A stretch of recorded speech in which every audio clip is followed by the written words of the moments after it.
World cup squad அதை பற்றி தான் நம்ம இன்றைக்கி பேச போகிறோம். ஸோ ரீசெண்டாக வந்து நமக்கு வந்து என்ன சொல்கிறது, நம்மளுக்கு அடுத்தது ஜூனில் வரப்போகிற இந்தியன் கிரிக்கெட் டீம் T20க்கான ஸ்குவாடை வந்து அனௌன்ஸ் பண்ணியிருந்தாங்க. So Rohit Sharma captain. So அதுவே வந்து ரீசெண்டாக ஒரு பெரிய ஒரு சர்ச்சையாக இருந்தது. ரோஹித் சர்மா இருப்பாரா மாட்டாரா, இல்லை ரோஹித் சர்மாவுக்கு பதிலாக வந்து ஹர்திக் பாண்டியா தான் கேப்டன். சீனியர்ஸ் எல்லாம் என்ன சொல்கிறது, டோட்டலாக ரோஹித் சர்மா, விராட் கோலி எல்லாருக்குமே டோட்டலாக வந்து அவங்க வந்து அவாய்ட் பண்ணிவிட்டு ஃபுல்லாக யங்ஸ்டர்ஸை வந்து களமிறக்க போகிறாங்க அப்படிங்கிற மாதிரிலாம் நடுவில் வியூஸ் போச்சு. அதுக்கப்புறம் இல்லை, ரோஹித் சர்மாவை தான் வந்து கேட்டிருக்கோம், அவர் ஒத்துக்கிறேன்னு சொல்லியிருக்காரு அப்படிங்கிற மாதிரி சொன்னாங்க. அந்த ரோஹித் சர்மா இந்த கேப்டன்சி இஷ்யூ தான் வந்து நம்ம என்ன சொல்கிறது, மும்பை இந்தியன்ஸ்லேயும் ஒரு பெரிய பிரச்சனையாச்சு. மும்பை இந்தியன்ஸில் ரோஹித் சர்மா கேப்டனாக இருந்தவரை வந்து அவங்க இது பண்ணிவிட்டு குஜராத்லேருந்து ஹர்திக் பாண்டியாவை கூட்டிகிட்டு வந்து போட்டு இப்போ எந்த மேட்ச்லையுமே ஜெயிக்கலை, பிளே ஆஃப்லேருந்து வந்து வெளியே போகிறாங்க. That is different. But still அது ஒரு கான்ட்ரவர்சியாக ஆச்சு. அதுக்கு அவங்க வந்து என்ன சொல்கிறது வந்து என்ன அப்படின்னா வந்து அவங்க சொல்கிறது வந்து என்ன அப்படின்னா வந்து T20யில் வந்து வேர்ல்டு கப்புக்கு வந்து ரோஹித் சர்மா கேப்டன் இல்லை, ஹர்திக் பாண்டியா தான் கேப்டன், அதனால் நாங்கள் அப்படி பண்ணோம் அப்படிங்கிற மாதிரி அவங்க சைடில் சொல்கிறாங்க. எது உண்மைங்கிறது நமக்கு தெரியலை. பட் கண்டிப்பாக வந்து கொஞ்சம் இஷ்யூஸ் இருந்தது. மீடியா அதை ரொம்ப வந்து என்ன சொல்கிறது பெருசு பண்ணாங்கங்கிறது ஒன்று இருக்குது. பட் ஸ்டில் வந்து ஜென்யூனாக நம்ம வந்து கேட்டோம்னா வந்து இஷ்யூஸ் வந்து கொஞ்சம் இருக்குது. பார்ப்போம் எப்படி போகுது அப்படிங்கிறத நம்ம பார்க்கணும். பட் இப்போ வந்து என்ன சொல்கிறது, ரோஹித் சர்மா கேப்டன், ஹர்திக் பாண்டியா வைஸ் கேப்டனுங்கிறது அது திரும்பி வந்து ரோஹித் சர்மா தான் ஃபுல் பவரில் வராரு. ஏன்னா முன்னாடியே வந்து என்ன சொல்கிறது, ரோஹித் சர்மாக்கெல்லாம் வந்து ரெஸ்ட்டு கொடுத்த டைமில் வந்து ஹர்திக் பாண்டியா கேப்டனாக இருந்திருக்காரு முன்னாடி ஒரு சில சீரியஸ்லாம். அதே மாதிரி ஹர்திக் பாண்டியாவுக்கு ரெஸ்ட்டு கொடுத்தோ இல்லை இன்ஜுரி ஆன போது வந்து பும்ரா கேப்டனாக இருந்திருக்காரு. அதுவுமே நிறைய பேர் சொன்னாங்க, ரோஹித் சர்மாவையும் பும்ராவையும் ஒரு வைஸ் கேப்டனாக போட்டிருக்கலாமே, ஏன் ஹர்திக் பாண்டியாவை போட்டாங்கன்னு. பட் என்ன ஹர்திக் பாண்டியாவை பொறுத்த வரைக்கும் என்னென்னா, அது ஒரு ஆல்ரவுண்டர் அப்படிங்கிறதுனால முன்னாடி நிறைய கேப்டன்ஷிப் பண்ணதுனால அவரை வந்து போட்டிருக்காங்க. ஸோ ஐபிஎல் எனிவே முடிஞ்சு போச்சு. இப்போ நம்ம இந்தியா அஸ் அ டீமாக நம்ம போகிறோம். ஐபிஎல் கான்ட்ரவர்சியும் வந்து நமக்கு இங்கே கண்டிப்பாக கிடையாது. அதனால் வந்து நம்ம வந்து ஒரு என்ன சொல்கிறது, ஒரு ஃப்ரெஷ் மைண்ட் செட்டோட இந்த கேப்டன்சி இஷ்யூவை விட்டுட்டு நம்ம வந்து போகலாம். அதே மாதிரி நம்ம பேட்டிங்கை பொறுத்த வரைக்கும் பார்த்தா ஜெய்ஸ்வால் தான் ஓப்பனிங். அது ஒரு பெரிய ஒரு இதாக இருந்தது. விராட் கோலியும் என்ன சொல்கிறது, ரோஹித் சர்மா ஓப்பன் பண்ணுவாங்களா இல்லை கில்லும் ரோஹித் சர்மா ஓப்பன் பண்ணுவாங்களான்னு. பட் அது அகைன் அது ஒரு லெஃப்ட் ரைட் காம்பினேஷன். ஜெய்ஸ்வால் நல்ல ஒரு அட்டாக்கிங் இதாக இருந்திருக்காரு. ஸோ அதனால் ஜெய்ஸ்வாலுக்கு ஒரு நல்ல சான்ஸ் கொடுத்துட்டு கில்ல எக்ஸ்ட்ரா ஒரு பிளேயராக தான் எடுத்திருக்காங்க. பார்ப்போம் நம்ம என்ன சொல்கிறது, ஜெய்ஸ்வாலும் வந்து நல்லா ஒரு அதிரடியாக ஆடக்கூடிய ஆள் தான். ஸோ ஜெய்ஸ்வால் நல்லா நின்று மினிமம் வந்து ஒரு இனிஷியலாக வந்து அவர் ஒரு 10 overs வரைக்கும் ஆவரேஜாக நின்னார் அப்படின்னா ஸ்கோர் நல்லா வந்து போகும். திரும்பி ஒன் டவுனில் என்ன சொல்கிறது, விராட் கோலி அது ஒரு ஸ்டாண்டர்ட் பொசிஷன். விராட் கோலி வந்து நல்லா அவுட்ஸ்டாண்டிங் பர்ஃபார்மன்ஸாக இருந்தது இந்த ஐபிஎல்லில். ஈவன் தோ ஆர்சிபி வந்து அந்தளவுக்கு வரலனாலுமே நல்ல ஒரு பர்ஃபார்மன்ஸாக இருந்தது. ஸோ விராட் கோலி வந்து என்ன சொல்கிறது, ஒன் டவுனில் இருக்கிறதுங்கிறது வந்து நமக்கு நல்லாயிருக்கும். திரும்பி நம்ம சூரியகுமார் யாதவ் நம்மளுடைய T20 ஸ்பெஷலிஸ்ட்டு, அதே மாதிரி நம்பர் 1 T20 பேட்ஸ்மேன்.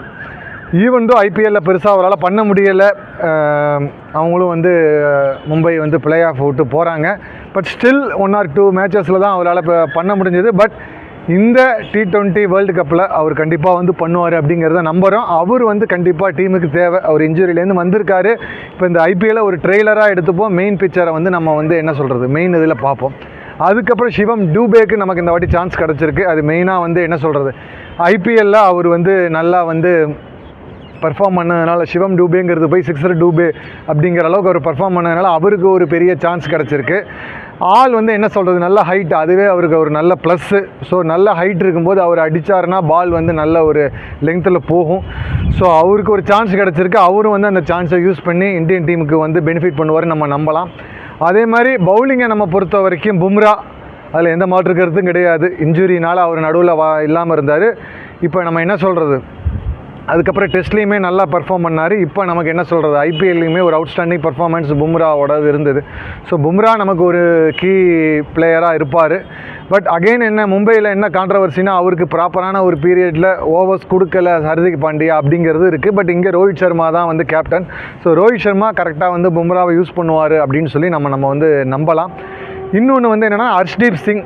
ஸோ அவருமே வந்து நல்லா போடக்கூடிய ஆள். மெயினாக அந்த மாதிரி டெத் ஓவர்ஸில் பவர் பிளேலாம் நல்லா போடக்கூடிய ஆள். இதில் ஒரே ஒரு கான்ட்ரவர்சி என்னென்னா நம்மளுடைய சிராஜ் தான். சிராஜை பொறுத்த வரைக்கும் சிராஜும் நல்லா என்ன சொல்கிறது, நல்ல எனர்ஜெட்டிக் பர்சன் தான். பட் என்னென்னா ப்ராப்பர் லைன் அண்ட் லெங்த் இருக்க மாட்டேங்குது. ஸோ ஒரு சில நேரம் பயங்கரமாக அடி விழுது. அதுக்கு பதிலாக வேறு யாருக்காவது சான்ஸ் கொடுத்துருக்கலாம். மேபி நடராஜன் நல்லா போடுறாரு இந்த ஐபிஎல்லுங்கிற மாதிரி சொன்னாங்க. தெரியல, மேபி இது வந்து என்ன சொல்கிறது, ஒரு வேர்ல்டு கப்பு.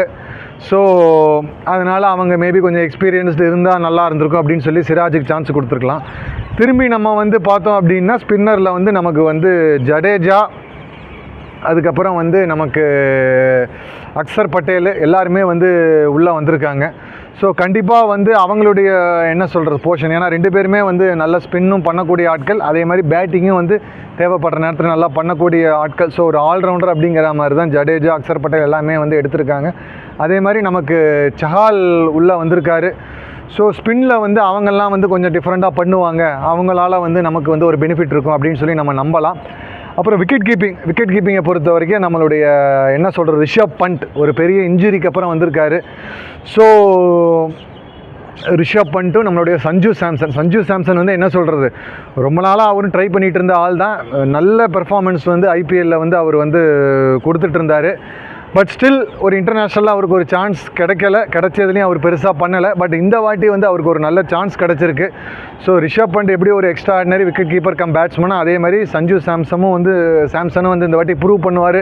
இவங்க மூலமாக நமக்கு வந்து கப்பு கிடைக்கும் அப்படின்னு சொல்லணும். அதே மாதிரி குல்தீப் யாதவ் அவருமே வந்து ஒரு நல்ல ஒரு லெஃப்ட் ஹேண்ட் ஸ்பின்னு, அவருடைய ஸ்பின்னும் வந்து இந்த வாட்டி நல்லா எடுபடும். ஸோ இந்த வாட்டி எப்படின்னா team both seniors and youngsters, ஒரு எக்ஸ்பீரியன்ஸ்ட் அண்ட் யங்ஸ்டர்ஸ் ரெண்டுமே கம்பைன்டு ஒரு இதாக இருக்குது.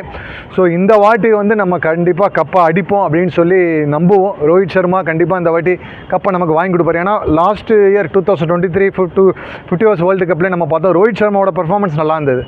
தைரியமாக இறங்கி அடித்தார். ஒரு 50 ஓவர்ஸ் மேட்சே வந்து 20 ஓவர்ஸ் T20 மாதிரி அவர் அடித்தாடினார். பட் ஸ்டில் நமக்கு அது ஒரு லக்கு, லாஸ்ட்டு மேட்ச்சில் நம்ம வந்து தோற்று போனோம். பட் இந்த வாட்டி அப்படி இல்லாமல் கண்டிப்பாக இந்த வாட்டி T20 வேர்ல்டு கப்பு நம்ம ஜெயிப்போம் அப்படிங்கிறத வந்து நம்ம நம்புவோம். ரொம்ப ஆவலாக நானும் எதிர்பார்த்துட்ருக்கேன். ஜூன் மந்த்துக்கு இன்னும் ஒரு 1 மந்த் சாலிடாக போகணும். ஸோ பார்ப்போம் அடுத்தடுத்த நாட்களில் எப்படி போகுது அப்படின்னு சொல்லி. இந்தியா இந்த வாட்டி டெஃபினட்டாக வந்து T20 வேர்ல்டு கப்பை வந்து ஜெயிக்கணும் ரோஹித் சர்மா கேப்டன்ஷிப்பில். அடுத்தடுத்த காலகட்டத்தில் மேபி இன்னும் கொஞ்சம் யங்ஸ்டர்ஸுக்கு சான்ஸ் கொடுக்கலாம். நிறைய பேர் வந்து என்ன சொல்கிறது ரிங்கு சிங்க்கு சான்ஸ் கொடுக்கல, நம்ம கேக்வாடுக்கு சான்ஸ் கொடுக்கலங்கிற மாதிரி சொன்னாங்க. ஏன்னா டீமில் அக்காமடேட் பண்ண முடியல, அவ்வளோதான் அவங்களால அக்காமடேட் பண்ண முடிஞ்சது. கொஞ்சம் எக்ஸ்பீரியன்ஸ் பிளேயரும் தேவை அப்படின்னா நிறைய பேர் ஏன் ரோஹித் சர்மா விராட் கோலிக்கெலாம் சான்ஸ் கொடுத்தீங்க, அவங்களுக்கு பதிலாக கம்ப்ளீட்டாக யங்ஸ்டராகவே இறக்கலாமேன்ட்டு. பட் அவங்க ஒரு வேர்ல்டு கப் அப்படிங்கும்போது அவங்க அவ்வளோ ரிஸ்க் எடுக்க மாட்டாங்க. மேபி வருங்காலத்தில் உள்ள மேட்சஸ்லாம் அவங்களுக்கு வந்து சான்ஸ் கொடுக்கலாம். ஸோ இந்த டீம் வந்து பார்க்கும்போது நல்ல ஒரு பேலன்ஸ்டாக ஒரு பர்ஃபெக்டாக இருக்கிற மாதிரி இருக்குது.